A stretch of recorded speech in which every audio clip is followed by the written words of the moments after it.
At the end of the year, we always end up with all kinds of little scraps of paper in the scrap paper box. We're going to see what we can do with these scraps of paper. It's springtime. Maybe I can make a spring garden. Let's see how that works. So the first thing I'm going to do is start with my blue paper, and I'm going to think about my garden. Maybe I want some green grass in the bottom of my garden. So I'm going to look for some green paper. I found this in the scrap paper, and I found this in the scrap paper. Two nice greens. I really like this one, but I have to think about this for a minute. Is this green big enough to go all the way across my paper? No, it's way too small, so maybe I'll use that for something else. This green, though, look, fits perfectly all the way across the paper, so I think I'll use that one. But look how tall it is. It's way too tall. So I can think about maybe my garden has a little hill to it, and I can draw that on there with my pencil. So I'll use my scissors to cut the paper the size and shape that I would like it, right along that pencil line. Now I can use some glue. Remember, you're going to touch the paper and just draw a thin line close to the edge, but not on the edge. And then use your pincher fingers to lay it right at the bottom, not up here, right at the bottom of your garden. There we go. That's a good start.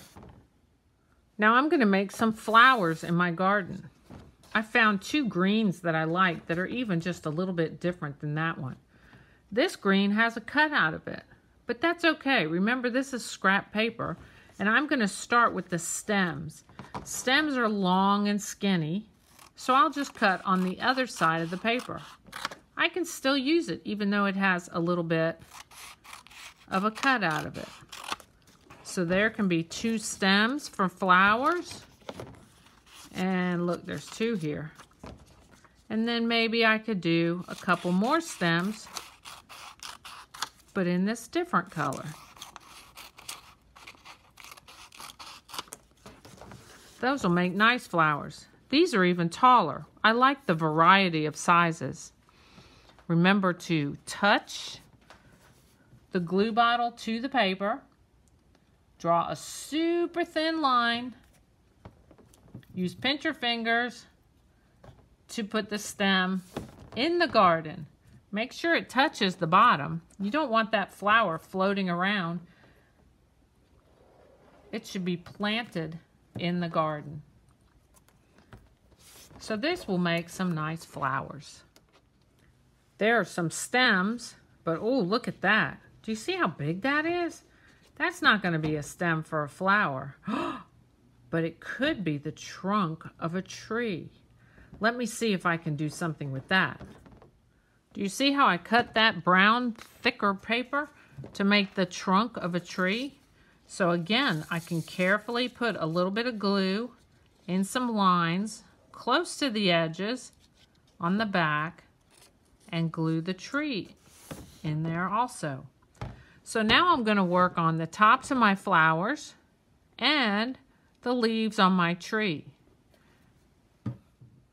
Here I use two different kinds of greens to make the bushy leaves on top of my tree. Here I cut some circles. These are going to be the centers of my flowers. So I will put a dot of glue and make that the center of each flower. And then I can put petals around the outsides of them. There we go. So here I use some different colors to make different shapes. This one I cut rectangles.